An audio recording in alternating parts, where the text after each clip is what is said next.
ഓണായി. നമ്മൾ സിവിൽ സർവീസിലേക്ക് തുടങ്ങിയിട്ട് നമ്മുടെ ആ ജേണി തുടങ്ങിയത് മുതൽ നമുക്ക് റാങ്ക് ലിസ്റ്റിൽ നമ്മുടെ പേര് വരുന്നത് വരെയുള്ള ജേണിയിൽ ഏറ്റവും പ്രധാനപ്പെട്ട ഒരു ഘട്ടമാണ് പ്രിലിംസ്. കാരണം പ്രിലിംസ് ക്ലിയർ ചെയ്തില്ല എന്നുണ്ടെങ്കിൽ നിങ്ങൾക്ക് എന്ത് ചെയ്യാൻ പറ്റില്ല, മെയിൻസ് എഴുതാനും പറ്റില്ല, ഇന്റർവ്യൂ എത്താനും പറ്റില്ല. അപ്പൊ പ്രിലിംസ് ക്ലിയർ ചെയ്യുക എന്നുള്ളത് ഏറ്റവും അറ്റ്മോസ്റ്റ് ഇമ്പോർട്ടന്റ് ആയിട്ടുള്ള ഒരു കാര്യമാണ്.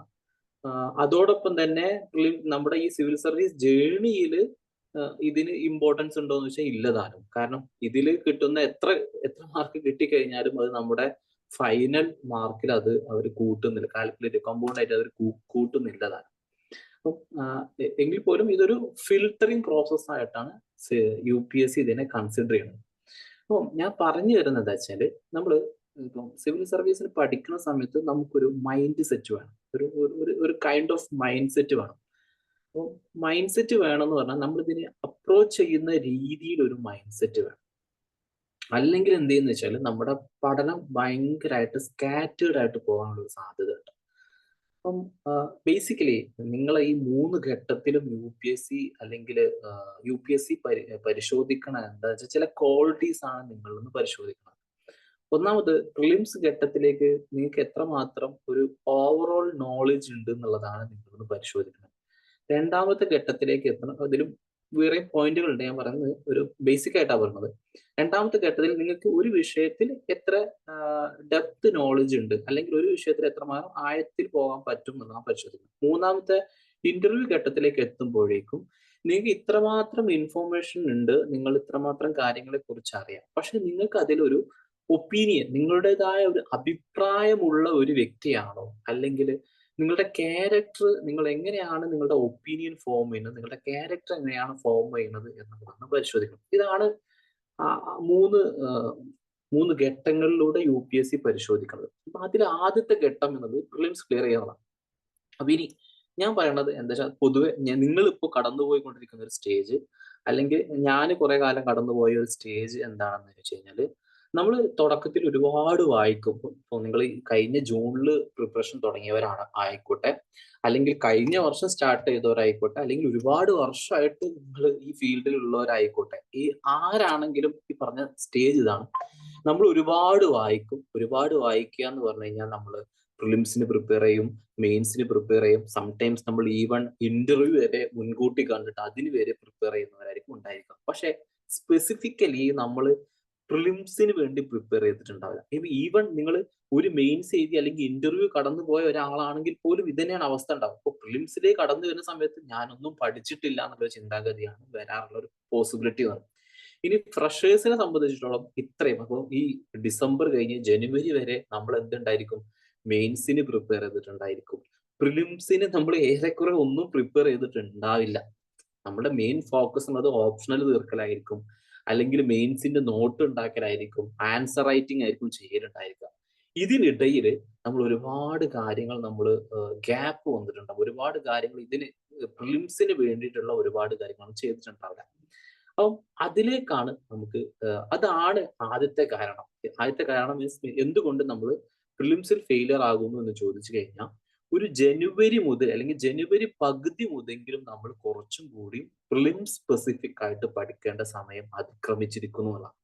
എങ്ങനെയെന്ന് വെച്ച് കഴിഞ്ഞാൽ, നിങ്ങൾ ഒരു ഒരു ഏപ്രിൽ മെയ് അല്ലെങ്കിൽ ജൂൺ മാസത്തിൽ പ്രിപ്പറേഷൻ സ്റ്റാർട്ട് ചെയ്ത്, അല്ലെങ്കിൽ ഓഗസ്റ്റിൽ പ്രിപ്പറേഷൻ സ്റ്റാർട്ട് ചെയ്ത വ്യക്തികളാണെന്ന് നിങ്ങൾ കരുതുക.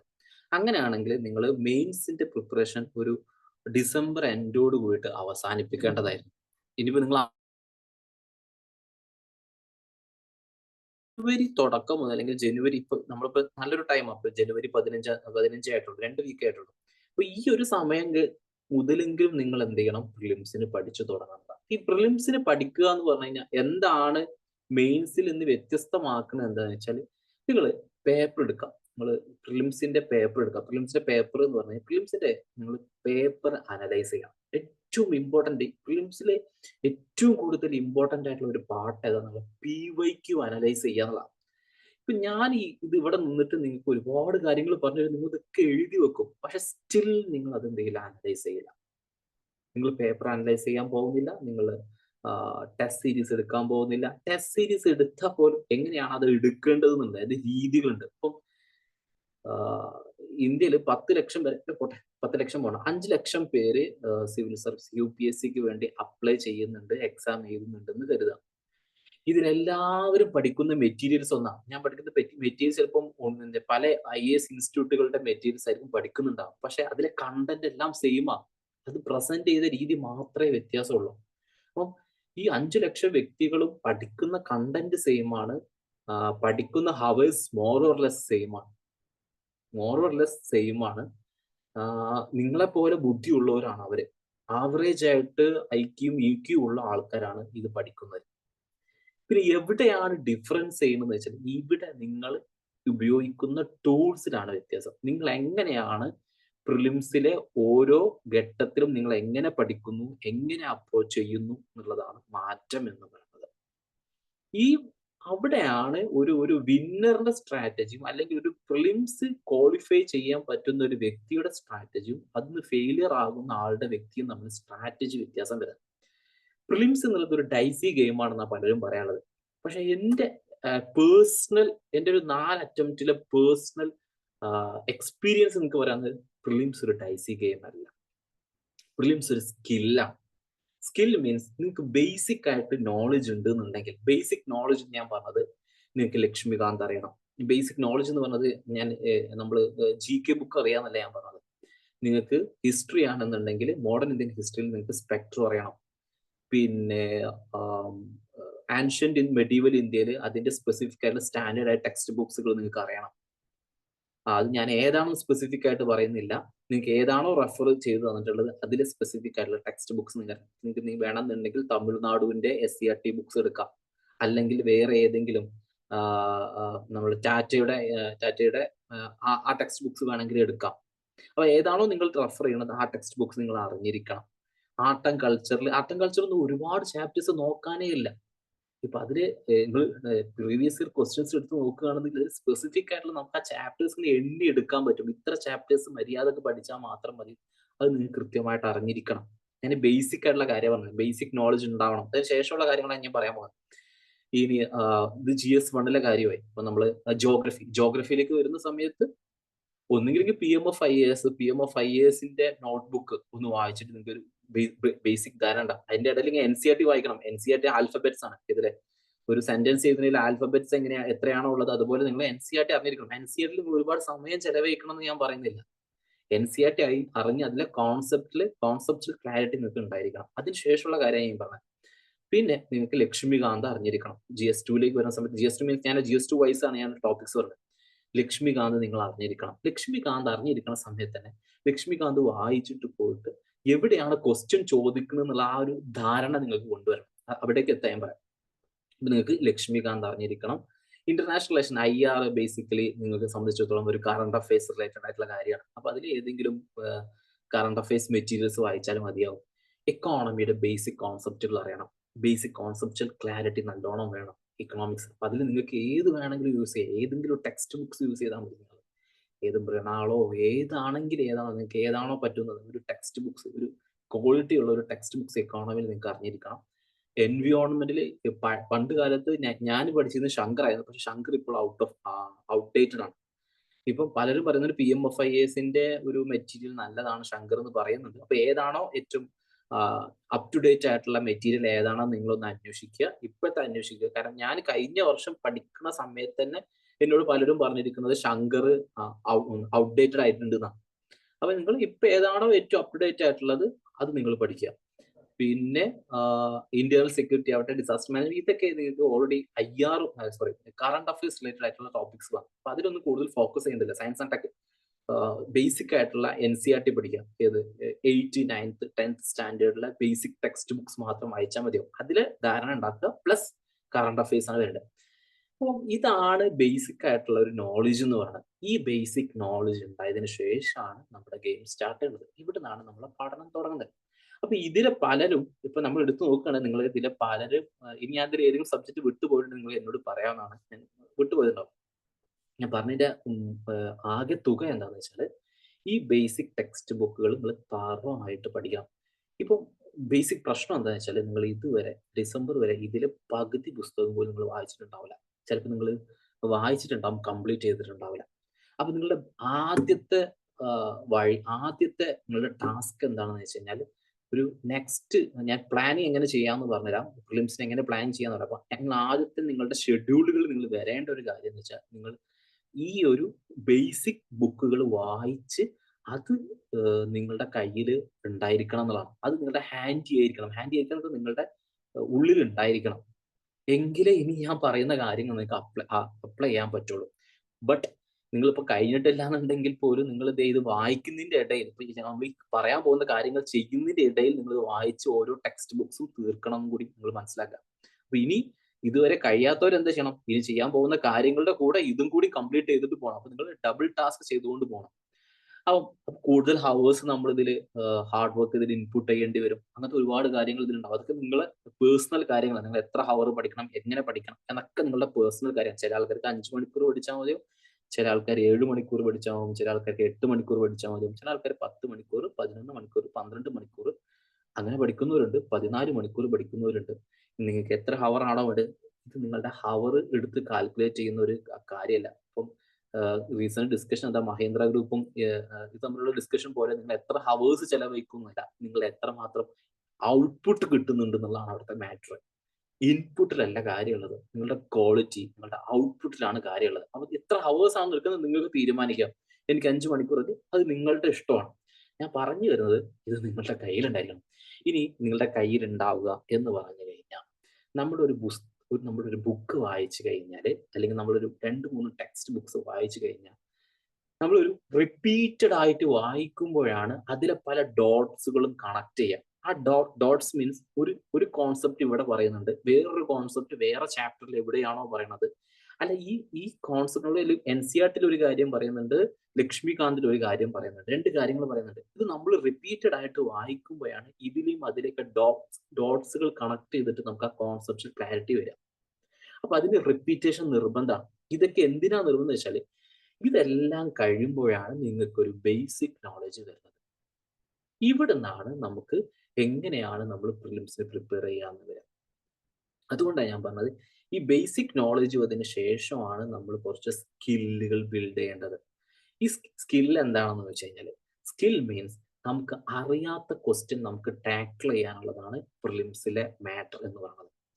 അറിയാത്ത കാര്യങ്ങളാണ് നമുക്ക് 70% ക്വസ്റ്റ്യൻസും വരിക. നിങ്ങൾക്ക് അറിയാവുന്ന 100 ക്വസ്റ്റ്യൻ വന്നു കഴിഞ്ഞാൽ അതിൽ നിങ്ങൾക്കൊരു 70-80 ക്വസ്റ്റ്യൻ, പോട്ടെ 85 ക്വസ്റ്റ്യൻ നിങ്ങൾക്ക് അറിയലുണ്ടായിരിക്കില്ല. Same case to me. എനിക്കും അതേ ഇതിലൂടെ കടന്നുപോയ ആളാണ്. ഇപ്പൊ എന്റെ പ്രിലിം സ്കോർ ഞാൻ പറയാം. എന്റെ പ്രിലിം സ്കോറിൽ ആദ്യത്തെ പ്രിലിംസ് എന്ന് പറയുന്നത് ഞാൻ സീരിയസ് ആയിട്ട് എടുക്കുന്ന സമയത്താണ് പറഞ്ഞോ. അപ്പൊ ഞാൻ ആദ്യത്തെ പ്രിലിംസ് എഴുതിയ സമയത്ത് എനിക്ക് കിട്ടിയ മാർക്ക് എന്ന് പറയുന്നത് 113 മാർക്കാണ് ആദ്യത്തെ പ്രിലിംസില്. രണ്ടാമത്തെ പ്രിലിംസിൽ 117 മാർക്കാണ്. പിന്നത്തെ പ്രിലിംസിന് 123 മാർക്കാണ്. ലാസ്റ്റ് പ്രിലിംസിൽ സ്കോർ ഞാൻ നോക്കിയിട്ടില്ല. ഇതാണ് എന്റെ പ്രിലിം സ്കോർ എന്ന് പറയുന്നത്. പ്രിലിം സ്കോർ അപ്പോഴും എപ്പോഴാണ് കട്ട് ഓഫിൽ ഒരു 20 to 25 മാർക്സിന്റെ മേലെ എന്റെ GS സ്കോർ ഉണ്ടാവാറുണ്ട്. എന്റെ ഗെയിം വരുന്നത് പിന്നെ CSAT പേപ്പറിലേക്ക് വരുന്ന സമയത്താണ് എനിക്ക് സ്ട്രഗിൾ ഉണ്ടാവാറുണ്ട്. കാരണം ഞാനൊരു ഹ്യൂമാനിറ്റീസ് ബാക്ക്ഗ്രൗണ്ടിൽ നിന്ന് വന്ന ആളായതുകൊണ്ട് എനിക്ക് അത് ഡീൽ ചെയ്യുന്നതിലാണ് ഇഷ്യൂ ഉണ്ടായിരുന്നത്. പക്ഷെ എനിക്ക് ഒരിക്കൽ മാത്രമേ ഞാനൊരു CSAT എന്തിട്ടില്ല, എനിക്ക് ക്ലിയർ ചെയ്യാൻ പറ്റാത്തത്. പിന്നെയുള്ള എല്ലാ പേപ്പറിലും ഞാൻ CSAT ക്ലിയർ ചെയ്തിട്ടുണ്ട്. ഞാൻ പറഞ്ഞു വന്നത്, നിങ്ങൾക്ക് ഇതിൽ അഡ്വാൻറ്റേജ് കിട്ടണമെന്നുണ്ടെങ്കിൽ, GS പേപ്പറിൽ അഡ്വാൻറ്റേജ് കിട്ടണമെന്നുണ്ടെങ്കിൽ ഈ ബേസിക് സാധനം ക്ലിയർ ചെയ്തേ പറ്റൂ. അതിൽ വേറൊരു സാധനം നിങ്ങൾക്ക് സപ്ലിമെന്റ് ചെയ്യാൻ പറ്റില്ല. വേറൊരു സാധനം ഒന്നും കൊണ്ടുവന്നിട്ട് കാര്യമില്ല. അപ്പൊ നിങ്ങൾ ശ്രദ്ധിക്കേണ്ടത് ബേസിക് ആയിട്ടുള്ള സബ്ജക്റ്റുകളുണ്ട്. അത് പക്ക ക്ലാരിറ്റി നിങ്ങൾക്ക് വേണം. ഒന്ന് ഹിസ്റ്ററിയാണ്, രണ്ടാമത്തെ പൊളിറ്റിയാണ്, മൂന്നാമത്തെ ജിയോഗ്രഫിയാണ്, 5-6 ജിയോഗ്രഫിയാണ്, ഇക്കോണമിയാണ്, എൻവിയോൺമെന്റ് ആണ്. ഇതാണ് 5 പില്ലേഴ്സ്, 5 പില്ലേഴ്സ് എന്ന് പറഞ്ഞാൽ 5 പില്ലേഴ്സ് എന്ന് പറഞ്ഞാൽ സയൻസ് ആൻഡ് ടെക് വേണമെങ്കിൽ ഇൻക്ലൂഡ് ചെയ്യാം. ഇതാണ് പില്ലർ. എന്തിന്റെ പില്ലർ? നിങ്ങളുടെ പ്രിലിംസിന്റെ പില്ലർ. നിങ്ങൾ പ്രിലിംസിൽ പഠിക്കുകയാണ്, നിങ്ങളുടെ പില്ലേഴ്സ് എന്ന് പറയുന്നത് ഇതാണ്. ബാക്കിയുള്ളതൊക്കെ കറണ്ട് അഫയേഴ്സ് ആണ്. നിങ്ങൾക്ക് കറണ്ട് അഫയേഴ്സ് മെറ്റീരിയൽസ് കമ്പൈലേഷൻ ഇരുന്ന് പഠിക്കാവുന്നേ ഉള്ളൂ. പക്ഷെ ഈ സബ്ജക്റ്റുകൾ, ഈ 5 സബ്ജക്റ്റുകൾ നിങ്ങൾ കൃത്യമായിട്ട് കുത്തിയിരുന്ന് വായിക്കുക നമ്മൾ പറയല്ലോ. നമ്മളെ കോഴിക്കോട് മലപ്പുറം ഭാഷയിൽ നിന്ന് കുത്തിരുന്ന് പഠിക്കുക എന്നല്ല നമ്മള്. കുത്തിരുന്ന് പഠിക്കുക. ആ പ്രോസസ്സ് ചെയ്തേ പറ്റൂ. ഈ സബ്ജക്റ്റുകൾക്ക് ഈ സബ്ജക്റ്റുകൾക്ക് കോൺസെപ്ച്വൽ ക്ലാരിറ്റി വന്നേ പറ്റൂ. ഇനി ഇതിൽ തന്നെ സബ്ജക്റ്റിന് പ്രയോറിറ്റൈസ് ചെയ്യേണ്ടതുണ്ട്. ഇപ്പൊ നമ്മളിതെല്ലാം ഒരു വളരെ ബ്ലാങ്കറ്റ് ആയിട്ട് പറഞ്ഞു പോയതാ ഹിസ്റ്ററി എന്നുള്ളത്. ഹിസ്റ്ററിയിൽ തന്നെ ചില ടോപ്പിക്കുകൾ നമ്മൾ പ്രിയോറിറ്റൈസ് ചെയ്ത് പഠിക്കേണ്ടതുണ്ട്. ആ എങ്ങനെ പ്രിയോറിറ്റൈസ് ചെയ്യും? ഓരോ ടോപ്പിക്കിൽ നമ്മൾ അങ്ങനെ പ്രിയോറിറ്റൈസ് ചെയ്യുന്നത്. ഇപ്പൊ ഞാനിപ്പോ സബ്ജക്റ്റുകൾ പറഞ്ഞു, ഇതാണ് 5 സബ്ജക്ട്. ഈ സബ്ജക്റ്റ് ആണ് നിങ്ങൾ കുറച്ചും കൂടി പ്രിയോറിറ്റൈസ് ചെയ്ത് പഠിക്കേണ്ടത്. ഇനി ഈ സബ്ജക്റ്റുകൾക്കിടയിൽ ക്വസ്റ്റ്യൻ ചോദിക്കുന്നതിന്റെ എന്താ പറയാ, കൊടുക്കുന്ന മാർക്കുകൾക്കും വ്യത്യാസമുണ്ട്. ഇപ്പം ഫോർ എക്സാമ്പിൾ ഹിസ്റ്ററിന്ന് ഇത്ര ക്വസ്റ്റ്യൻ വരും, 16 to 17 ക്വസ്റ്റ്യൻ വരും എന്നുള്ളത്. അല്ലെങ്കിൽ പൊളിറ്റിന്ന് ഒരു 20 to 23 ക്വസ്റ്റ്യൻ വരും. ഇക്കോണമിന്ന് ഒരു 20 to 25 ക്വസ്റ്റ്യൻസ് വരും. Environment around 10 to 20. ഞാൻ ഒരു ആവറേജ് കണക്കാ പറഞ്ഞു. ഇങ്ങനെ ക്വസ്റ്റ്യൻ വരുന്ന ഒരു കണക്കാണ്. അപ്പൊ ഇതിൽ നിങ്ങൾ വീണ്ടും പ്രയോറിറ്റൈസ് ചെയ്യണം. എന്നിട്ട് ഇനി ഓരോ ടോപ്പിലേക്ക് നിങ്ങൾ ഇറങ്ങി പോവാം. ഓരോ ടോപ്പിക്കിലേക്കും ഇറങ്ങി പോകുന്ന സമയത്ത് ഹിസ്റ്ററിന്ന് ഇത്ര ക്വസ്റ്റ്യൻ ചോദിക്കുന്നു, അത് എവിടെ നിന്നൊക്കെയാ ചോദിക്കുന്നത്? മോഡേൺ ഇന്ത്യയിൽ നിന്ന് വെറും 6 to 5 ക്വസ്റ്റ്യൻസാ വരുന്നത്. ഈ 6 to 5 ക്വസ്റ്റ്യൻസ് എന്ന് പറയുന്നത് വളരെ ഈസി ക്വസ്റ്റ്യൻസ് ആണ്. അപ്പൊ ഒരാൾക്ക് മോഡേൺ ഇന്ത്യൻ ഹിസ്റ്ററിയെ കുറിച്ച് ധാരണ ഉണ്ടെന്നുണ്ടെങ്കിൽ അത് ക്ലിയർ ആവുന്നോളും. ഇപ്പം നമ്മുടെ മെഡീവൽ ഇന്ത്യ ആവട്ടെ, ആൻഷ്യന്റ് ഇന്ത്യ ആവട്ടെ, അത് നിങ്ങൾക്ക് ധാരണയുണ്ട്. ക്വസ്റ്റ്യൻസ് നിങ്ങൾ അറിയുന്ന ഭാഗങ്ങളിൽ നിന്നേ ചോദിക്കൂല. നിങ്ങൾ തൊടാൻ സമ്മതിക്കൂല. നിങ്ങൾക്ക് ആ ഫസ്റ്റ് ക്വസ്റ്റ്യൻ വായിച്ചാൽ പോലും നിങ്ങൾക്ക് ഒരു അർത്ഥവും കിട്ടൂല. പക്ഷെ എവിടെയാണ് അവർക്ക് ഗെയിം കെടുക്കുന്നതെന്ന് ചോദിച്ചു കഴിഞ്ഞാൽ, അവര് നിങ്ങൾക്ക് നൽകുന്ന ഓപ്ഷൻസ് ഉണ്ടായിരിക്കും. ഓപ്ഷൻസ് ഒന്നെങ്കിൽ അവർ ചോദിച്ചായിരിക്കും. മുമ്പ് UPSC പ്രീവിയസ് ഇയർ ചോദിച്ച ഒരു ക്വസ്റ്റ്യൻസ് ആയിരിക്കും. പ്രീവിയസ് ഇയറിൽ ചോദിച്ച ഒരു ക്വസ്റ്റ്യൻ ആയിരിക്കും. അതിൽ നിന്നെടുത്ത ഓപ്ഷൻ ആയിരിക്കും. അല്ലെങ്കിൽ നിങ്ങൾ പഠിച്ച മേഖലയിൽ നിന്നുള്ള ഓപ്ഷൻ ആയിരിക്കും. അപ്പം പ്രിലിംസ് ക്വസ്റ്റ്യൻസ് ഞാൻ പറഞ്ഞ സ്കില്ലില്ല വരുന്നത്. ഈ സ്കില്ലൊക്കെ എവിടെ നിന്ന് കിട്ടുന്ന വെച്ചാൽ നമ്മൾ ഒരുപാട് ക്വസ്റ്റ്യൻ പേപ്പർ ചെയ്യുമ്പോഴാണ് നമുക്ക് ഈ സ്കില്ല് കിട്ടുക. അപ്പം നിങ്ങൾ റിപ്പീറ്റ് ചെയ്തിട്ടുണ്ടെന്നുണ്ടെങ്കിൽ നമ്മൾ ക്വസ്റ്റ്യൻ ഇവിടുന്ന് അങ്ങോട്ട് ആൻസറിൽ നിന്ന് ക്വസ്റ്റ്യനിലേക്ക് നമുക്ക് ഡീകോഡ് ചെയ്തിട്ട് പോകാൻ പറ്റും. അപ്പൊ അത് ഓരോ ക്വസ്റ്റ്യൻസ് നമ്മൾ എടുത്ത് ചെയ്യുമ്പോഴാണ് നമുക്ക് അതിന്റെ ക്ലാരിറ്റി, ഞാൻ പറഞ്ഞതിന്റെ ക്ലാരിറ്റി വരാം. ക്വസ്റ്റ്യൻസ് വായിച്ചാൽ നമുക്ക് ക്വസ്റ്റ്യൻസിനെ പറ്റി ഒന്നും അറിയില്ല. പക്ഷെ നമ്മൾ ഓപ്ഷനിലേക്ക് പോകുന്ന സമയത്ത് ഓപ്ഷൻ നമുക്ക് പരിചിതമായിട്ടുള്ള ഓപ്ഷൻസ് ആയിരിക്കും അതിലുണ്ടാവുക. പക്ഷെ ഇത് പരിചിതമാവണം എന്നുണ്ടെങ്കിൽ ഞാൻ നേരത്തെ പറഞ്ഞ പരിപാടി ചെയ്യണം. തറോ ആയിട്ട് നിങ്ങൾ അത് പഠിക്കണം. എങ്കിലും ഈ സാധനത്തിലേക്ക് എത്താൻ പറ്റും. പ്രീവിയസ് ഇയർ ക്വസ്റ്റ്യൻസ് നിങ്ങൾ അനലൈസ് ചെയ്യണം. ഇതാണ് ബേസിക് ആയിട്ട് പ്രിലിംസിന് ചെയ്യേണ്ട കാര്യം എന്ന് പറയുന്നത്. ഇനിയാണ് നമ്മുടെ പാർട്ടിലേക്ക് വരുന്നത്. നമ്മുടെ കുറച്ചും കൂടി അതിന്റെ അപ്ഗ്രേഡ് ആയിട്ടുള്ള ലെവലിലേക്ക് വരുന്നത്. ഈ ലെവലിലാണ് നിങ്ങൾ ക്വസ്റ്റ്യൻ പേപ്പേഴ്സ് ചെയ്യേണ്ടത്, ടെസ്റ്റ് സീരീസുകൾ ചെയ്യേണ്ടത്. ഇവിടുന്ന് നിങ്ങൾ ഡെയിലി ഇത് മടി എന്ന് പറഞ്ഞാൽ ഇത്രയും വലിയ മടി വേറെ നിങ്ങൾ പഠിക്കാൻ. ഇപ്പൊ നമ്മള് സ്കൂളിൽ പഠിക്കുകയാണെങ്കിൽ പഠിക്കാൻ നമുക്ക് ഭയങ്കര മടിയുള്ള ആൾക്കാരായിരിക്കും. പക്ഷെ UPSCയിലേക്ക് വരുന്ന സമയത്ത് വായിക്കാൻ നമുക്ക് ഒരു മടി ഉണ്ടാവില്ല. എന്താ മടി ഉണ്ടാവുക? ടെസ്റ്റ് സീരീസ് ചെയ്യാനാ മടി ഉണ്ടാവുക. നമ്മളെ ഏറ്റവും വലിയ മടിയനെ കാണാൻ പറ്റുക പെന്ന് പിടിക്കുന്ന സമയത്താണ് നമുക്ക് മടി കാണുക. അത് മെയിൻസ് ആവട്ടെ പ്രിലിംസ് ആവട്ടെ. ആ മടിയാണ് നമ്മൾ ആദ്യം മാറ്റേണ്ടത്. ഇപ്പൊ ഞാൻ എന്റെ ആദ്യത്തെ പ്രിലിംസിന്റെ കഥ പറയാം. ആദ്യത്തെ പ്രിലിംസ് എന്ന് പറഞ്ഞാൽ നമ്മളെ കോവിഡ് കഴിഞ്ഞിട്ടുള്ള സമയത്താണ്, ഫ്രീ ആയിട്ട് ഇരിക്കുന്ന സമയം. അപ്പൊ ഞാൻ ചെയ്ത, പക്ഷെ എനിക്ക് മനസ്സിലായി ടെസ്റ്റ് സീരീസ് ചെയ്യാൻ ഭയങ്കര മടിയാണ് ഞാനെന്ന് മനസ്സിലായി. ഞാൻ ചെയ്ത കാര്യം എന്താണെന്ന് വെച്ച് കഴിഞ്ഞാല്, രാവിലെ എഴുന്നേറ്റിട്ട് ആദ്യം ചെയ്യുന്ന കാര്യം എന്ന് പറഞ്ഞാൽ ആ ഏറ്റവും മടി പിടിച്ച കാര്യം ചെയ്യുക. ദാറ്റ് മീൻസ് ടെസ്റ്റ് സീരീസ് എടുക്കലായിരുന്നു. അറൌണ്ട് ഒരു 70 to 85 ഞാൻ എന്ത് ചെയ്തിട്ടുണ്ട്, ക്വസ്റ്റ്യൻ പേപ്പർ സോൾവ് ചെയ്തിട്ടുണ്ട്. 70 to 85 ക്വസ്റ്റ്യൻസ് എന്ന് പറഞ്ഞാൽ എത്ര ക്വസ്റ്റ്യൻ ആയി? ഒരു 8000 എത്ര ക്വസ്റ്റ്യൻ ആയി? 70 to 85 എന്ന് പറഞ്ഞാൽ ഒരു 8,000 ക്വസ്റ്റ്യൻസ്. 8,000 ക്വസ്റ്റ്യൻസ് ആണ് കവർ ചെയ്തത്. ഈ 8,000 ക്വസ്റ്റ്യൻസ് കവർ ചെയ്യാന്ന് പറഞ്ഞാൽ for the sake of covering അല്ല ഞാൻ ഉദ്ദേശിക്കുന്നത്. നിങ്ങളെ ബോധ്യപ്പെടും. നമുക്ക് ആദ്യം വേണ്ടത്, ഞാൻ സീരിയസ് ആയിട്ടാണ് പറഞ്ഞത്, നമുക്ക് ആദ്യം ഈ സിവിൽ സർവീസ് വരുന്നത് നമുക്ക് ആദ്യം നമ്മോടാണ് സിൻസിയറിറ്റി വരേണ്ടത്. പിന്നെ നിങ്ങൾക്ക് പൈസ തരുന്ന മാതാപിതാക്കളോട് സിൻസിയറിറ്റി ആവാം, നിങ്ങളെ പഠിപ്പിക്കുന്ന ഇൻസ്റ്റിറ്റ്യൂട്ടിനോട് സിൻസിയറിറ്റി ആവാം, നിങ്ങൾ ടീച്ചേഴ്സിനോട് സിൻസിയറിറ്റി ആവാം, സമൂഹത്തോട് സിൻസിയറിറ്റി ആവാം, സൊസൈറ്റി, നാഷൻ, ആരോട് വേണമെങ്കിൽ നിങ്ങൾക്ക് സിൻസിയറിറ്റി ആവാം. ഫസ്റ്റ് നിങ്ങൾക്ക് സിൻസിയറിറ്റി വരും നിങ്ങളുടെ ഇൻഡിവിജ്വലായിട്ട് നിങ്ങളുടെ വ്യക്തിത്വത്തോടാണ് നിങ്ങൾക്ക് സിൻസിയറിറ്റി വരേണ്ടത്. ഈ സിൻസിയറിറ്റി അളക്കപ്പെടുന്നത് നിങ്ങൾ എടുക്കുന്ന ടെസ്റ്റിലാണ് നിങ്ങൾ അളക്കപ്പെടുന്നത്. ഞാൻ പറഞ്ഞ ക്ലിയർ ആയോ? നിങ്ങൾ എടുക്കുന്ന ടെസ്റ്റ്, ആ ടെസ്റ്റിൽ നിങ്ങൾ വളരെ സീരിയസ് ആയിരിക്കണം. വളരെ സീരിയസ് ആവുക എന്ന് പറഞ്ഞു കഴിഞ്ഞാൽ, ഇനി ഫോർ എക്സാമ്പിൾ ഇപ്പം നിങ്ങൾ സീരിയസ് ആവുക എന്ന് പറഞ്ഞു കഴിഞ്ഞാൽ ഒരുപാട് ഹവേഴ്സ് അതിൽ ചെലവഴിക്കുക എന്നൊക്കെ. നിങ്ങൾ ഫുൾ ഒരു 100% കോൺസെൻട്രേഷൻ അതിൽ കൊടുക്കണം എന്നാണ് ഞാൻ പറഞ്ഞത്. ഇപ്പം ഒരുപാട് ആൾക്കാരെ കാണാൻ പറ്റും. ഒരുപാട് ആൾക്കാരെ കാണാൻ പറ്റും എന്ന് വെച്ച് കഴിഞ്ഞാൽ, ഇപ്പൊ നമ്മൾ ഇൻഡസ്ട്രിയിലേക്ക് ഇറങ്ങുന്ന സമയത്ത് ഞാൻ ഈ ടീച്ചിങ് ഫീൽഡിൽ ഉണ്ടായിരുന്ന ആളാണ്. അപ്പം ഇതിൽ ഒരുപാട് കുട്ടികളെ കാണാൻ പറ്റും. എന്താ അവരുടെ പ്രത്യേകത എന്ന് വെച്ചാൽ, അവരാരൊക്കെയോ കാണിക്കാൻ വേണ്ടിയിട്ട് ഞാൻ ഒരുപാട് ടെസ്റ്റ് സീരീസ് ചെയ്തു എന്ന് പറയാൻ വേണ്ടിയിട്ട് ഒരുപാട് ടെസ്റ്റ് സീരീസ് ചെയ്യും. രാവിലെ ഇരുന്ന് ചെയ്യും, വൈകുന്നേരം ചെയ്യും. ഇത് അനലൈസ് ചെയ്യൂല, ഇതിൽ നിന്ന് എന്താ കിട്ടിയെന്ന് പറയൂല. പിന്നെ വേറെ കുറെ ആൾക്കാരുണ്ട്, ടെസ്റ്റ് സീരീസ് ചെയ്യും, ഞാൻ സീരിയസ് ആയിട്ടുള്ള ആൾക്കാർ. അവരെന്താ ചെയ്യാന്ന് വെച്ച് കഴിഞ്ഞാൽ 2 മണിക്കൂർ ടെസ്റ്റ് സീരീസ് അവരെടുക്കും. ആ ഒരൊറ്റ പേപ്പർ ഒരു ദിവസം മുഴുവൻ അവരിക്കുമായിരിക്കും. ഒരു പേപ്പറിൽ അവര് ഒരു ദിവസം മുഴുവൻ അവരിക്കുകയും ചെയ്യും. ഇതാണ് അതിന്റെ പ്രോബ്ലം എന്ന് പറഞ്ഞത്. നമ്മൾ ചെയ്യേണ്ടത് അങ്ങനെയല്ല. ഒരു ടെസ്റ്റ് സീരീസ് എടുക്കുകയാണെന്നുണ്ടെങ്കിൽ നിങ്ങൾ ടെസ്റ്റ് സീരീസ് എടുക്കുന്നു, നിങ്ങൾ മാർക്ക് ചെയ്യുന്ന ഇനീഷ്യൽ പീരീഡിൽ നിങ്ങൾ 100 ക്വസ്റ്റ്യൻസും അറ്റംപ്റ്റ് ചെയ്യണം. 100 ചോദ്യങ്ങൾ നിങ്ങൾക്ക് അറിയില്ലെങ്കിൽ പോലും നിങ്ങൾ ആ ക്വസ്റ്റ്യൻ അറ്റംപ്റ്റ് ചെയ്യണം. അതിന്റെ കിടപ്പുണ്ട്. എങ്ങനെയാണ് അതിന്റെ കിടപ്പ് വശം എന്താണെന്ന് വെച്ചിട്ടുണ്ടെങ്കിൽ, നമ്മൾ 100 ക്വസ്റ്റ്യൻസ് അറ്റംപ്റ്റ് ചെയ്യും. അപ്പൊ നമ്മൾ ഒന്നുകൂടി ചിന്തിക്കുക, ഇതൊക്കെ എങ്ങനെയെങ്കിലും ചെയ്യാൻ പറ്റുമോ? ഇതാണ് അവിടുത്തെ സ്കില്ല് എന്ന് പറയുന്നത്. ഒരു ക്വസ്റ്റ്യൻ സോൾവ് ചെയ്യാൻ ഇത് എങ്ങനെയെങ്കിലും എനിക്ക് സോൾവ് ചെയ്യാൻ പറ്റുമോ എന്നുള്ള ആ ഒരു ആറ്റിറ്റ്യൂഡ് ഉണ്ടല്ലോ, ആ ആറ്റിറ്റ്യൂഡാണ് നിങ്ങൾക്ക് മാർക്ക് നൽകുക. പിന്നെ കുറച്ച് കഴിയുമ്പോൾ നിങ്ങൾ അവസാനം പ്രിലിംസ് ചെയ്താൽ നേരത്തെ നിങ്ങൾക്ക് എങ്ങനെ വേണമെങ്കിലും തീരുമാനിക്കാം. നിങ്ങൾക്ക് വേണമെന്നുണ്ടെങ്കിൽ ഞാൻ ഇത്ര 80 ക്വസ്റ്റ്യൻ അറ്റൻഡ് ചെയ്യുള്ളൂ, അല്ലെങ്കിൽ ഞാൻ 93 ക്വസ്റ്റ്യൻസ് അറ്റൻഡ്. ഫോർ എക്സാമ്പിൾ എന്റെ ഒരു സ്ട്രാറ്റജി എന്താ വെച്ചാൽ, ഞാനൊരു 90 to 93 ക്വസ്റ്റ്യൻസ് അറ്റംപ്റ്റ് ചെയ്യും എന്നുള്ളതാണ്. 8 ക്വസ്റ്റ്യൻ തൊടൂലാൻ തീരുമാനിക്കുന്ന ആളാണ്. 8 ക്വസ്റ്റ്യൻ തൊടൂല. 8 ക്വസ്റ്റ്യൻ തൊടൂല മീൻസ് 8 ക്വസ്റ്റ്യൻ ഞാൻ അറ്റൻഡ് ചെയ്യില്ല എന്ന് തീരുമാനിക്കുന്ന ആളാണ്. ആ 8 ക്വസ്റ്റ്യൻ എന്ന് പറഞ്ഞാൽ എനിക്ക് അതിൽ ഏറ്റവും ടഫസ്റ്റ്, എനിക്ക് ഒരു തരത്തിലും സോൾവ് ചെയ്യാൻ പറ്റാത്ത ക്വസ്റ്റ്യൻസ് മാത്രമേ ഞാൻ വിടാറുള്ളൂ. പിന്നെ എന്റെ അടുത്ത സ്ട്രാറ്റജി എന്താ വെച്ചാൽ, ഞാൻ എക്സാം ഹാളിൽ ഇരിക്കുന്നത് ക്വസ്റ്റ്യൻ തെറ്റിക്കാനായിരിക്കുന്നത്. അതാ എന്റെ അടുത്ത സ്ട്രാറ്റജി എന്ന് പറഞ്ഞത്.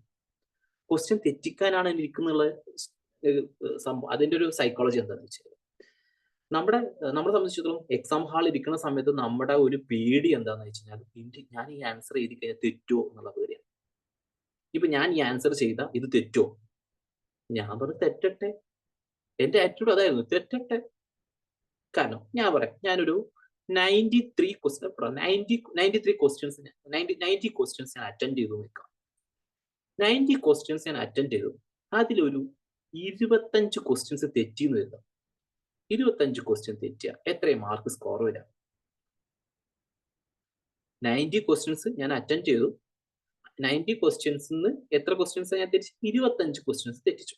അങ്ങനെയാണെന്നുണ്ടെങ്കിൽ എത്ര ക്വസ്റ്റ്യൻസ് എനിക്ക് എത്ര കറക്റ്റ് വരാം? എനി ഐഡിയ എത്ര കറക്റ്റ് വരും എന്നുള്ള ഐഡിയ വരും? ആരുമില്ലേ? സിസാറ്റ് സിമ്പിൾ ആണ്. 65. 65 കറക്റ്റോ? 65 ഇൻറ്റു 2 എത്രയാ? 130.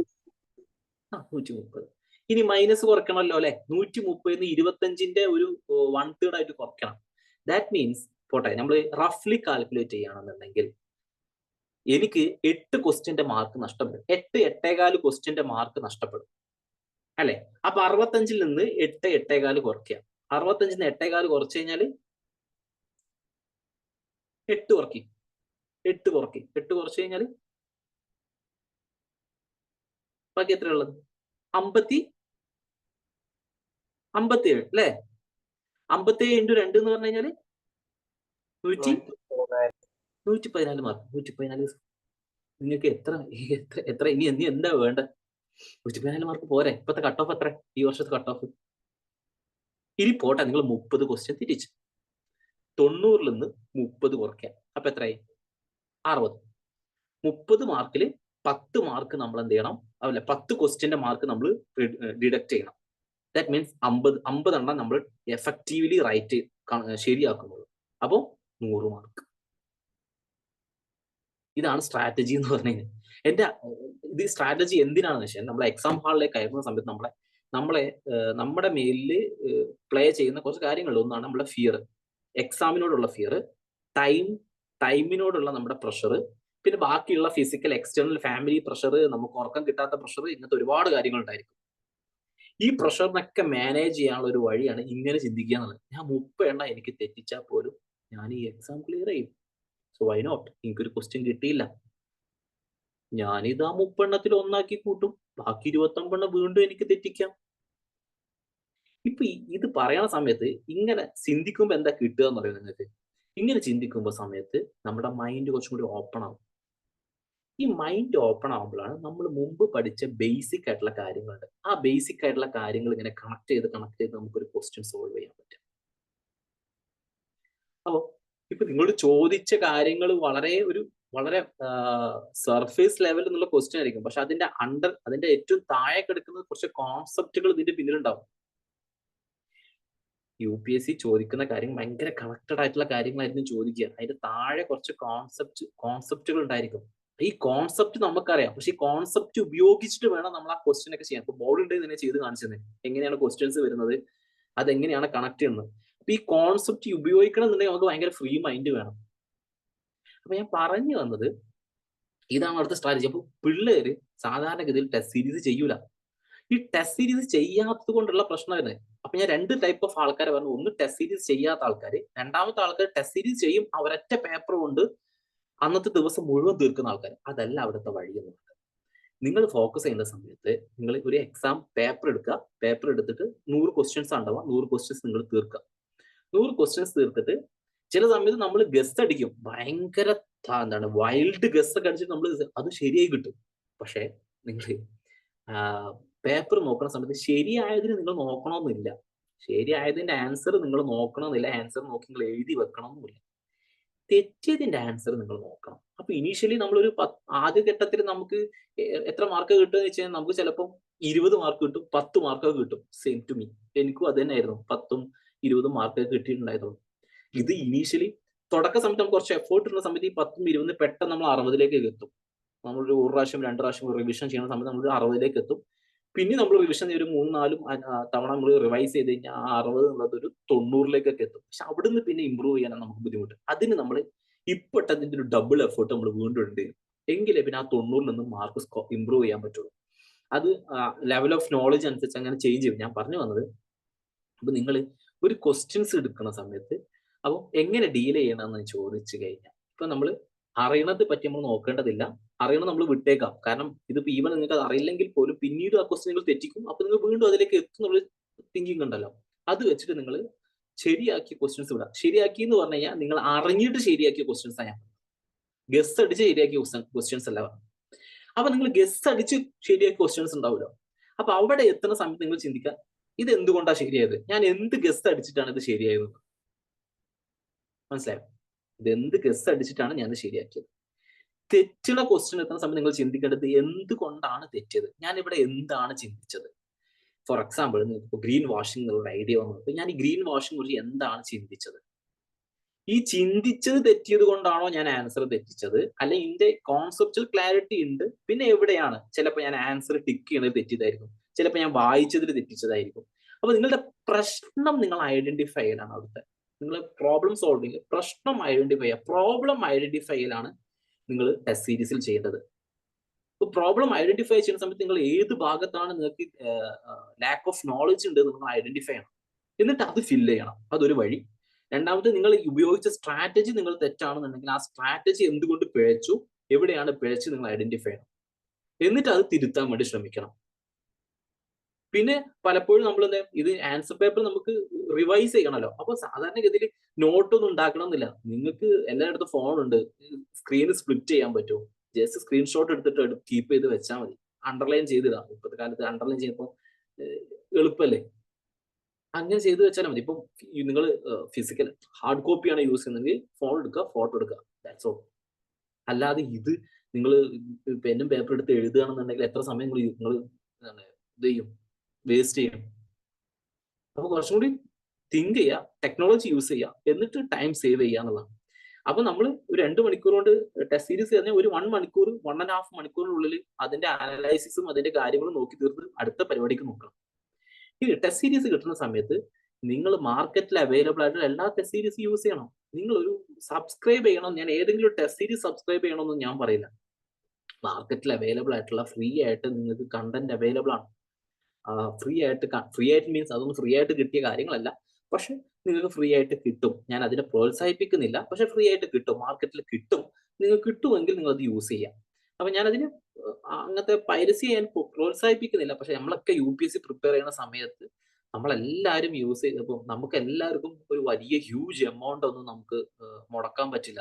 ഓരോ ഇൻസ്റ്റിറ്റ്യൂട്ടിനും ഹ്യൂജ് എമൗണ്ട് ഉണ്ടാവും ഒരു പ്രിലിംസ് സീരീസിന്. പക്ഷെ കുറച്ച് ദിവസം കഴിഞ്ഞ് കഴിഞ്ഞാൽ അതൊക്കെ നമുക്ക് മാർക്കറ്റിലല്ല ഈവൻ നമുക്ക് അവൈലബിൾ ആയിട്ട് ഉണ്ടായിരിക്കും. അത് നിങ്ങൾക്ക് എവിടെയാന്ന് കിട്ടല് നിങ്ങൾക്ക് ഇപ്പൊ ഏകദേശം അറിയുമായിരിക്കുമല്ലോ എവിടെ കിട്ടുക എന്നൊക്കെ.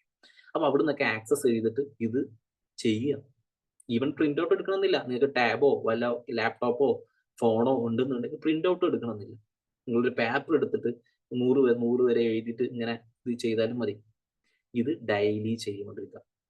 ഇത് ഡെയിലി ചെയ്ത് കഴിഞ്ഞാലാണ് ഈ സ്കില്ല് ഡെവലപ്പ് ചെയ്യുക. ഇതാണ് പ്രിലിംസിന്റെ സ്കില്ല് എന്ന് പറയുന്നത്. ഇതാണ് നിങ്ങൾ ചെയ്യേണ്ട കാര്യം. പ്രിലിംസിനെ സംബന്ധിച്ചിടത്തോളം ഇത്രയേ ഉള്ളൂ. പിന്നെ ഇതിൽ ഒരുപാട് എലിമിനേഷൻ ടെക്നിക്ക്, ഇങ്ങനെ ഒരുപാട് ടെക്നിക്ക് പറഞ്ഞു തരുന്ന ആൾക്കാരുണ്ട്. ഇന്നത് ചെയ്ത് കഴിഞ്ഞാൽ ഇന്നത് ശരിയാവുന്നുള്ളത്. അതിലൊന്നും വിശ്വസിക്കാതിരിക്കുക. നിങ്ങൾ അത് ഇല്ലോ അത് ശരിയാവില്ല എന്ന് ഞാൻ പറയുന്നില്ല. ഞാൻ പറഞ്ഞത് നിങ്ങൾ നിങ്ങളുടേതായ ഒരു ഇൻറ്റ്യൂട്ടീവ് ആയിട്ടുള്ള ഒരു പവർ, ഇൻറ്റ്യൂട്ടീവ് ആയിട്ടുള്ള ഒരു സ്കില്ല് നിങ്ങൾ ഡെവലപ്പ് ചെയ്തെടുക്കുക. അത് എങ്ങനെ ഡെവലപ്പ് ചെയ്തെടുക്കുക? നമ്മൾ ഒരുപാട് ടെസ്റ്റ് സീരീസ് നമ്മൾ ചെയ്താൽ മാത്രമേ നമുക്ക് ആ ഒരു സ്കില്ല് ഡെവലപ്പ് ചെയ്ത് വരുള്ളൂ. അപ്പൊ ഇത് മൈൻഡിൽ ഉണ്ടാവുക. നിങ്ങൾ ടെസ്റ്റ് സീരീസ് നിങ്ങൾ പ്രാക്ടീസ് ചെയ്തില്ല എന്നുണ്ടെങ്കിൽ നിങ്ങൾക്ക് ക്ലിയർ ചെയ്യാൻ ഭയങ്കര പ്രയാസകരായിരിക്കും. ഇനി ഇതിന്റെ ആവശ്യമില്ല, ഈ ടെസ്റ്റ് സീരീസിന്റെ ആവശ്യമില്ല. നിങ്ങൾ എങ്ങനത്തെ പേഴ്സൺ ആണെന്നുണ്ടെങ്കിൽ, ഈ സ്കില്ല് പെട്ടെന്ന് ഉണ്ടാക്കിയെടുക്കാൻ പറ്റുന്ന ആളാണെന്നുണ്ടെങ്കിൽ, മോസ്റ്റ് ഓഫ് ദി സ്റ്റുഡൻസും എന്തായിരിക്കും, പെട്ടെന്ന് ഉണ്ടാക്കിയെടുക്കാൻ പറ്റാത്ത ആൾക്കാരായിരിക്കും. അതുകൊണ്ടാണ് നമ്മൾ ഇങ്ങനെ ഒരുപാട് ടെസ്റ്റ് സീരീസിലൂടെ പോയിട്ട് നമ്മുടെ സ്കില്ല് ഉണ്ടാക്കിയെടുക്കുന്നത്. അപ്പൊ ഇതാണ് നിങ്ങൾ ജനറൽ സ്റ്റഡീസ് GS പേപ്പറിനെ സംബന്ധിച്ചിടത്തോളം നിങ്ങൾ ചെയ്യേണ്ടത്, പ്രിലിംസിനെ സംബന്ധിച്ചിടത്തോളം ചെയ്യേണ്ടത്. ഇതെല്ലാം ചെയ്ത് കഴിഞ്ഞ് കഴിഞ്ഞാൽ നിങ്ങൾക്ക് പ്രിലിംസിൽ GS പേപ്പർ ക്ലിയർ ചെയ്യാൻ പറ്റും. ബട്ട് സ്റ്റിൽ ഒരു പേപ്പർ ബാക്കിയുണ്ട്. അതേതാ? നമ്മുടെ CSAT പേപ്പർ. CSAT പേപ്പറിന്റെ പ്രശ്നം എന്താണെന്ന് വെച്ച് കഴിഞ്ഞാൽ, ചില വർഷങ്ങളിൽ UPSC ചിലപ്പം കോംപ്രിഹെൻഷൻ പാർട്ടിൽ ഫോക്കസ് കൊടുക്കും. അപ്പോൾ ടഫ് ക്വസ്റ്റ്യൻസ് അതിൽ ഭാഗത്ത് വരും. ചില വർഷങ്ങൾ UPSC മാത്സ് പാർട്ടിൽ, ആപ്റ്റിറ്റ്യൂഡ് പാർട്ടിൽ കുറച്ചും കൂടി പ്രാധാന്യം കൊടുക്കും. ചില വർഷങ്ങളിൽ ലോജിക്കൽ പാർട്ടിൽ പ്രാധാന്യം കൊടുക്കും. നമ്മൾ ചെയ്യേണ്ട കാര്യം എന്താ? മൂന്നും ബാലൻസ്ഡ് ആയിട്ട് പഠിച്ചു പോകണം എന്നുള്ളതാണ്. ഇപ്പൊ മാത്സിൽ സ്കില്ലുള്ള ഒരാൾ ഞാൻ മാത്സ് ഫുള്ള് ചെയ്യും എന്ന് കരുതിയിൽ പോകാൻ നിൽക്കാൻ പോയാൽ എന്ത് ചിലപ്പോൾ ആ വർഷം അടുത്ത വർഷം നോക്കേണ്ടി വരും.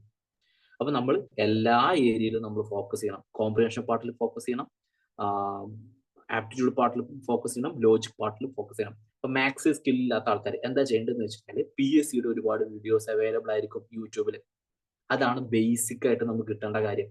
ആ ബേസിക് ആയിട്ടുള്ള സാധനം നിങ്ങൾ എന്ത് ആദ്യം പഠിച്ചെടുക്കുക. എന്നിട്ട് നിങ്ങൾ CSATന്റെ ക്ലാസ് ഉണ്ടായിരിക്കും. എന്നിട്ട് അത് ഇംപ്ലിമെന്റ് ചെയ്യാം. അപ്പം പലപ്പോഴും നമ്മുടെയൊക്കെ പ്രശ്നം, ഇപ്പൊ UPSC പ്രിലിംസ് ചെയ്യുന്നവരുടെ പ്രശ്നം എന്ന് വെച്ചാൽ ബേസിക്സ് ഉണ്ടാവില്ല. അഡ്വാൻസ്ഡ് ലെവൽ ക്ലാസ്സുകൾ ഉണ്ടായിരിക്കും. അഡ്വാൻസ്ഡ് ആയിട്ടുള്ള കാര്യങ്ങൾ അറിയാം, ബേസിക് ആയിട്ടുള്ള കാര്യങ്ങൾ അറിയുണ്ടാവില്ല.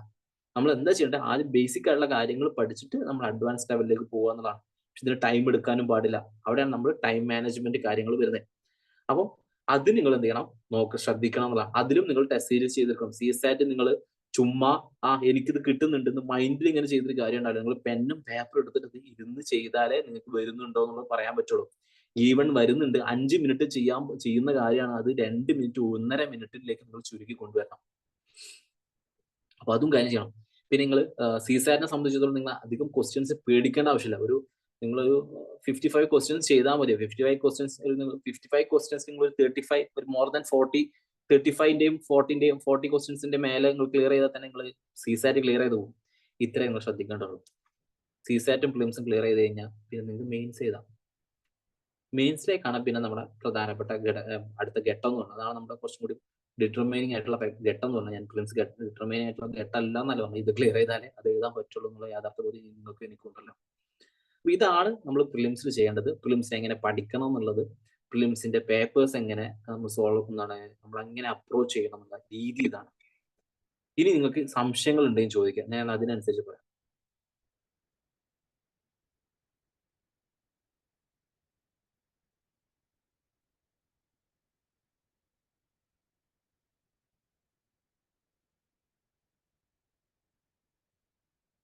Any questions?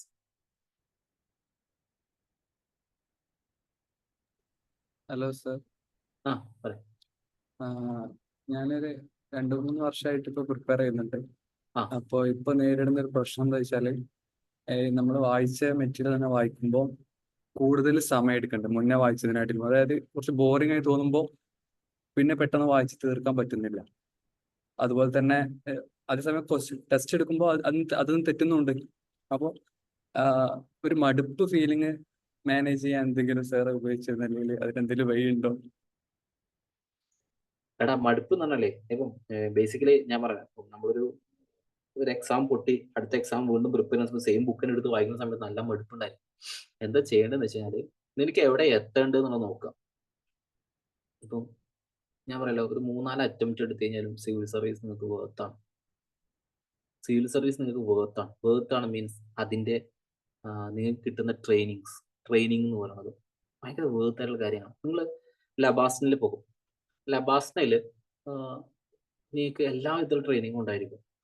രാവിലെ 5 മണിക്ക് 5:30ക്ക് എഴുന്നേറ്റിട്ട് നിങ്ങൾ പോളോ ഗ്രൗണ്ട് പോകണം, ഒരു 2.5 കിലോമീറ്റർ അപ്പുറത്തുള്ള പോളോ ഗ്രൗണ്ടിൽ പോകണം എന്നുള്ള ഒരു വിഷമം ഒഴിച്ച് കഴിഞ്ഞാൽ ബാക്കിയൊക്കെ അവിടുത്തെ വേർത്താം. അവിടുന്ന് നിങ്ങൾക്ക് കിട്ടുന്ന നെറ്റ്വർക്ക്സ്, നിങ്ങളൊരു ഇൻഡിവിജ്വലി നിരക്ക് നിങ്ങൾക്ക് വളരാൻ പറ്റുന്ന സാധ്യതകൾ, നിങ്ങൾക്ക് എല്ലാവിധ ട്രെയിനിങ് അവിടെ ഉണ്ട്. നിങ്ങൾക്ക് ഹോഴ്സ് റൈഡിംഗ് ഉണ്ട്, സ്വിമ്മിങ് ഉണ്ട്, അൺആംഡ് കോമ്പാറ്റ് ഉണ്ട്. ഇത് വെറും നിങ്ങളുടെ ഫിസിക്കൽ എൻഡ്യൂറൻസ് ഉറപ്പുവരുത്താൻ വേണ്ടിയിട്ട്, നിങ്ങൾക്ക് ഇന്റലക്ച്വലി എൻഡ്യൂർ ചെയ്യാൻ വേണ്ടി നിങ്ങൾക്ക് ഉറപ്പുവരുന്ന കാര്യങ്ങൾ, ഒരുപാട് ക്ലാസ്സുകൾ, വ്യത്യസ്തമായ മാനേജ്മെന്റ്, ഡിഫറെന്റ് ടോപ്പിക്സിൽ നിന്നുള്ള ക്ലാസ്സുകൾ നിങ്ങൾക്കുണ്ട്. ഇതെല്ലാം കഴിഞ്ഞിട്ട് നിങ്ങൾക്ക് സെർവ് ചെയ്യാൻ വേണ്ടി നീ ഏത് സർവീസ് ആണോ ഉദ്ദേശിക്കുന്നത് ആ പർട്ടിക്കുലർ സർവീസിലേക്ക് നിങ്ങൾക്ക് എത്തിപ്പെടുന്നതാണ്. ഇന്ത്യയിലെ 1% എന്ന് പറയുന്നത് ബ്യൂറോക്രസിയിലെ 1%ലേക്കാണ് നിങ്ങൾ എൻട്രി ചെയ്യുന്നത്. ആ 1% ആണ് ദ എൻറ്റയർ ഇന്ത്യയിലെ അഡ്മിനിസ്ട്രേഷൻ മാനേജ്മെന്റ് ചെയ്യുന്നത്. അപ്പൊ നിങ്ങൾ ചിന്തിക്കേണ്ടത് ഇതിന്റെ വേർത്തിനെസിനെ കുറിച്ച് ചിന്തിച്ചാൽ മതി. നിങ്ങൾ ബോറടിക്കുന്ന സമയത്ത് നിങ്ങൾ എന്തിനാണ് ഈ ഒരു സർവീസ് കിട്ടാൻ വേണ്ടി ഇറങ്ങി പുറപ്പെട്ട് എന്നുള്ള ഒരു ക്വസ്റ്റ്യൻസ് ഉണ്ടല്ലോ. എന്തുകൊണ്ടാണ് ഞാനിതിന് വന്നു,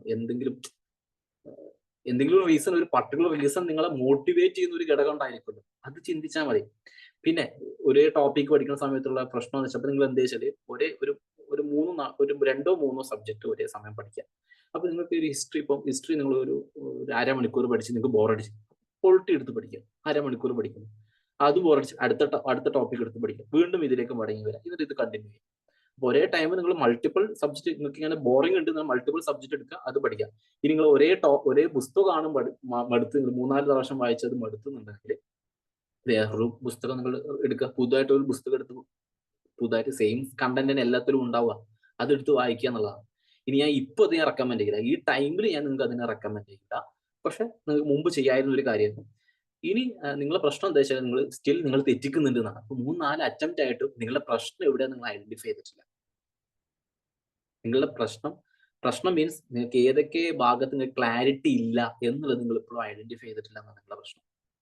ഞാൻ പറഞ്ഞ ക്ലിയർ ആയിരുന്നു. നിങ്ങൾ ഈ 3-4 വർഷമായിട്ട് ഒരു ടോപ്പിക് എടുത്ത് നിങ്ങൾ പഠിച്ചിരിക്കുന്നു, ഒരു ടോപ്പിക് എടുത്ത് നിങ്ങൾ പഠിച്ചു, എന്നിട്ട് നിങ്ങൾ ടെസ്റ്റ് സീരീസ് എടുത്തു, എന്നിട്ട് സ്റ്റിൽ നിങ്ങൾക്ക് തെറ്റുന്നുണ്ട് എന്നുണ്ടെങ്കിൽ നിങ്ങൾ ആ പർട്ടിക്കുലർ ഏരിയ നിങ്ങൾക്ക് ക്ലാരിറ്റി വന്നിട്ടില്ല. ഒന്നാമത്തെ കാര്യം, അഥവാ കോൺസെപ്റ്റൽ ക്ലാരിറ്റി നിങ്ങൾക്ക് അവിടെ വന്നിട്ടില്ല.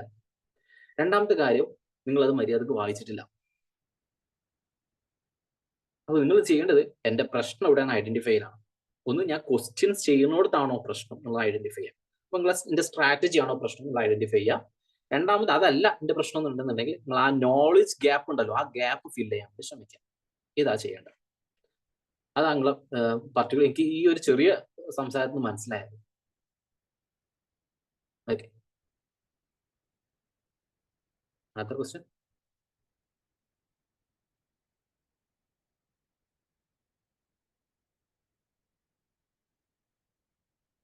ക്വസ്റ്റ്യൻസ് ഉണ്ടോ? ഞാൻ മോശമായിട്ട് പറഞ്ഞ പറഞ്ഞു. സാർ, ഞാൻ 11th പഠിക്കുന്ന ഒരു സ്റ്റുഡൻ്റ് ആണ്. അപ്പോൾ എനിക്ക് ഇതിന് പ്രിപ്പയർ ചെയ്യാൻ എന്താണ് സ്റ്റെപ്പിംഗ് സ്റ്റോൺസ് ആയിട്ട് ചെയ്യേണ്ടത്? ഒരു സ്റ്റാർട്ടിങ് പോലെ. ഇപ്പൊ ഏതാ +1 പഠിക്കുന്ന? യെസ്, +1 കോമേഴ്സ് എടുത്തത്. എടാ, നീ ഏതാ ടോപ്പിക്, അല്ല ഏതാ സ്ട്രീം, ഏതാ? കോമേഴ്സ്. കൊമേഴ്സ്. അപ്പൊ നീ എന്താ ചെയ്യേണ്ടതെന്ന് വെച്ച് കഴിഞ്ഞാല് ബേസിക്കലി നിന്റെ കൊമേഴ്സിന്റെ പുറത്തുള്ള കുറച്ച് ബുക്സുകളൊക്കെ വായിക്കുക. ചുമ്മാ നല്ല പുസ്തക വായന ഉണ്ടാക്കുക. ഈ ഒരു +1 +2 സമയത്ത് നല്ല തറവായിട്ട് പുസ്തകം നല്ലതായിട്ട് ബുക്കുകൾ വായിക്കുക. ഇതുമായി സിവിൽ സർവീസ് റിലേറ്റഡ് ആയിട്ട് വായിക്കണം എന്ന് ഞാൻ പറയുന്നില്ല. നിങ്ങൾക്ക് കിട്ടാവുന്ന ഫിക്ഷൻസ്, നോൺ ഫിക്ഷൻസ് വായിക്കുക. ഭയങ്കരമായിട്ട് ഒരു എന്താണ് ഇപ്പൊ ഇന്റർവ്യൂസ് ഉണ്ടായിരിക്കും, ഡോക്യുമെന്ററീസ് ഉണ്ടായിരിക്കും, ബുക്കുകൾ ഉണ്ടായിരിക്കും. ഇതൊക്കെ വായിച്ച് നല്ലൊരു ഒരു ഒരു ഒരു ബ്രോഡ് ആയിട്ടുള്ള ഒരു മൈൻഡ് ഉണ്ടാക്കിയെടുക്കുക. എന്നിട്ട് ഗ്രാജുവേഷൻ ചെയ്യുന്ന സമയത്ത് അല്ലെങ്കിൽ +2ന്റെ അവസാനം മുതൽ എന്ത് ചെയ്യുക, വെറുതെ ചുമ്മാ അങ്ങനെ ഓരോ നമ്മളെ ഒരു ഗ്രാജുവേഷൻ ഫസ്റ്റ് ഇയർ ആവുമ്പോഴേക്കും, ഫസ്റ്റ് ഇയറിന്റെ സെക്കൻഡ് ഇയറിന്റെ ഒരു പകുതി ആകുമ്പോഴത്തേക്കും നമ്മുടെ ടോപ്പിക്കുകളൊക്കെ ഒന്ന് വായിക്കുക. അതിലെ ബേസിക് ആയിട്ടുള്ള NCERTs, ബേസിക് ടെക്സ്റ്റ് ബുക്സ് ഒക്കെ വായിക്കുക. സെക്കൻഡ് മുതൽ എന്ത് ചെയ്യുക, കുറച്ചും കൂടി സീരിയസ് ആയിട്ട് വായിക്കുക. UPSCക്ക് വേണ്ടി സീരിയസ് ആയിട്ട് വായിക്കുക. അങ്ങനെ പോകാന്നുള്ളതാണ്. എന്നിട്ട് നീ ഗ്രാജുവേഷൻ കഴിഞ്ഞിട്ടാണ് നിനക്ക് എഴുതാൻ പറ്റുന്നുണ്ടെങ്കിൽ നീ ഇങ്ങനെ പ്ലാൻ ചെയ്യുക. അല്ല ഗ്രാജുവേഷനിൽ നീ എന്തെങ്കിലും ഒരു ബാക്കപ്പ് പ്ലാൻ ഓൾറെഡി പ്ലാൻ ചെയ്ത് കഴിഞ്ഞ ശേഷമാണെങ്കിൽ അതിനനുസരിച്ച് ഈ ടൈം ഇതെന്ത് ചെയ്യാം, നിങ്ങൾക്ക് മാറ്റാം. വേണമെങ്കിൽ അതെ ഓപ്ഷണലും വേണമെങ്കിൽ വായിച്ചു തുടങ്ങാം. പക്ഷെ ഓപ്ഷനിൽ എത്ര കാലം ഉണ്ടാവും എന്ന് എനിക്ക് പറയാൻ പറ്റില്ല. മേ ബി അടുത്ത് സ്ക്രാപ്പ് ചെയ്യാനുള്ള പോസിബിലിറ്റി ഉണ്ട്. അപ്പൊ ഓപ്ഷൻസ് വായിക്കാം. അപ്പൊ നിങ്ങൊരു പർട്ടിക്കുലർ ടോപ്പിക്കിൽ ഭയങ്കര ഇഷ്ടമാണ്, നിനക്ക് ഭയങ്കരമായിട്ട് സോഷ്യോളജി ഇഷ്ടമാണ്, നിനക്ക് അല്ലെങ്കിൽ ആന്ത്രോപോളജി ഇഷ്ടമാണ് എന്നുണ്ടെങ്കിൽ അത് ആ ഒരു പർട്ടിക്കുലർ ഏരിയ ഇരുന്ന് വായിക്കുക. അതാണ് ചെയ്യാൻ പറ്റുന്ന കാര്യം. അപ്പൊ ഇപ്പൊ ഭയങ്കര ഫ്രീ ബേർഡ് ആയിട്ട് നടക്കുക, വായിക്കുക, കിട്ടുന്നൊക്കെ വായിക്കുക. അങ്ങനെയാണ്.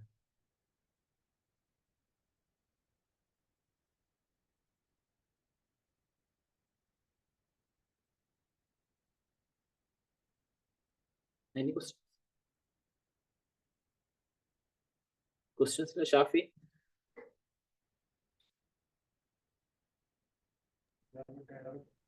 ക്വസ്റ്റ്യൻസ് നമുക്ക് അവര് ചോദിച്ചാലാണ് നമുക്ക് അതിൽ ഇടപെടാൻ പറ്റുള്ളൂ.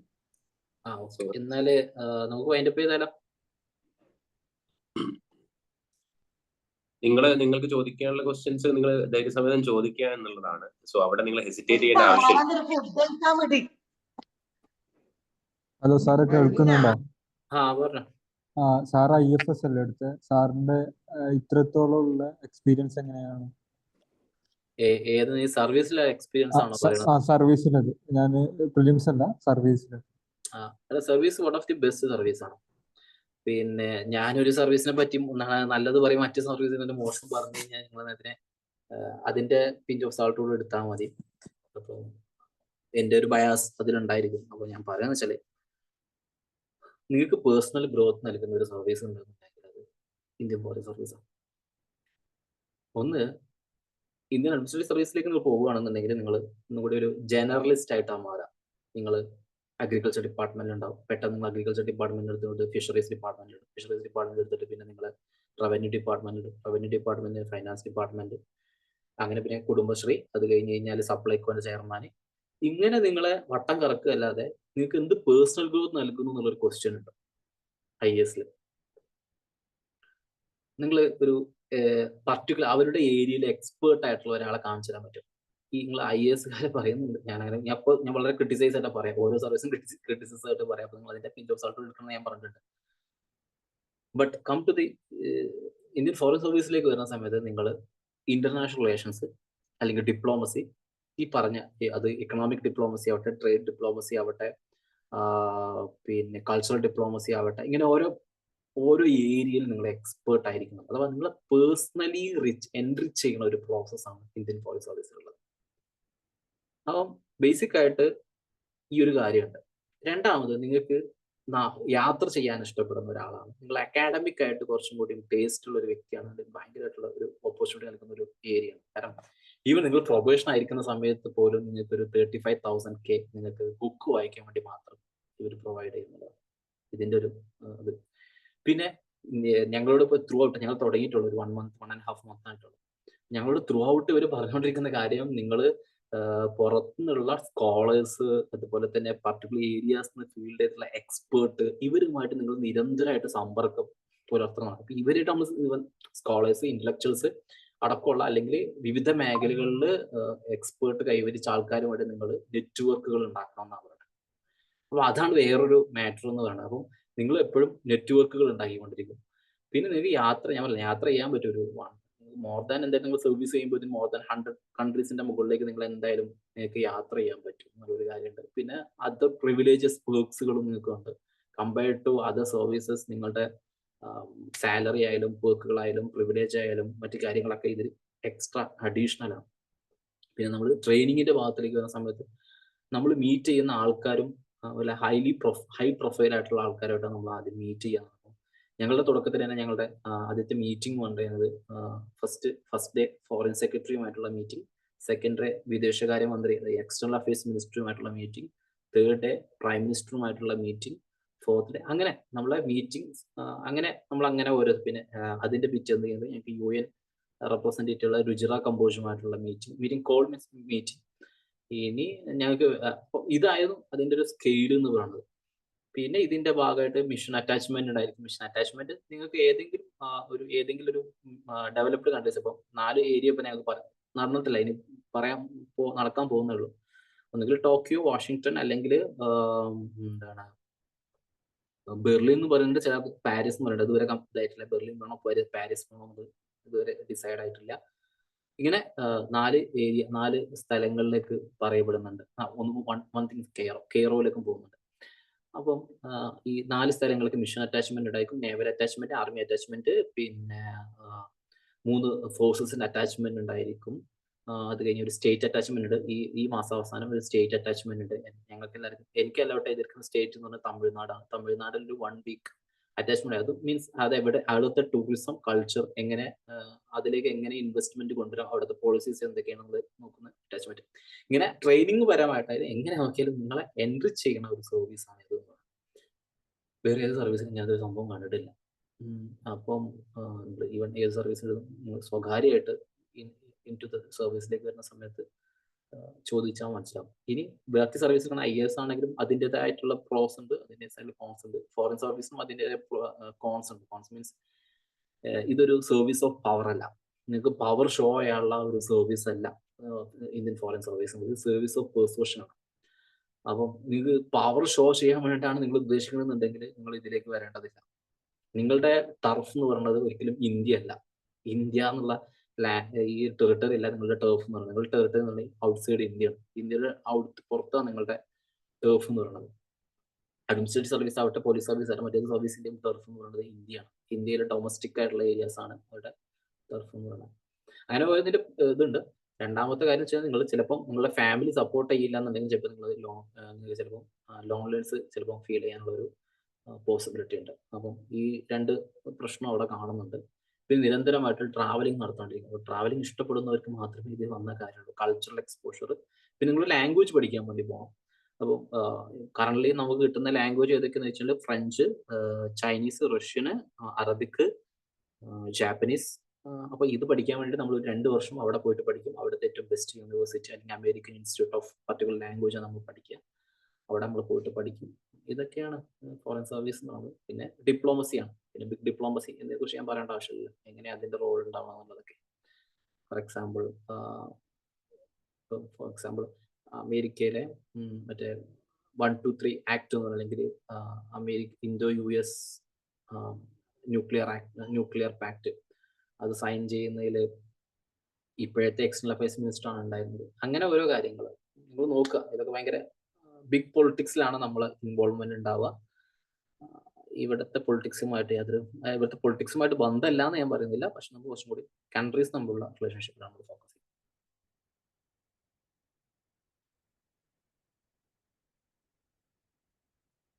അപ്പൊ അങ്ങനെയാണെങ്കിൽ ഇനി എല്ലാവരും നന്നായിട്ട് പഠിക്കുക. പ്രിലിംസിനായാലും മെയിൻസിനായാലും എന്തായാലും നന്നായിട്ട് പഠിക്കുക. പഠിക്കൽ മാത്രമേ ഇതിനൊരു പ്രതിവിധിയുള്ളൂ. ടെസ്റ്റ് സീരീസും ചെയ്യാം. That's all. അങ്ങനെയാണെങ്കിൽ നമ്മുടെ മൈൻഡ് പേ ചെയ്യാൻ കേൾക്കുന്നു. Thank you so much for this. Okay, good evening all.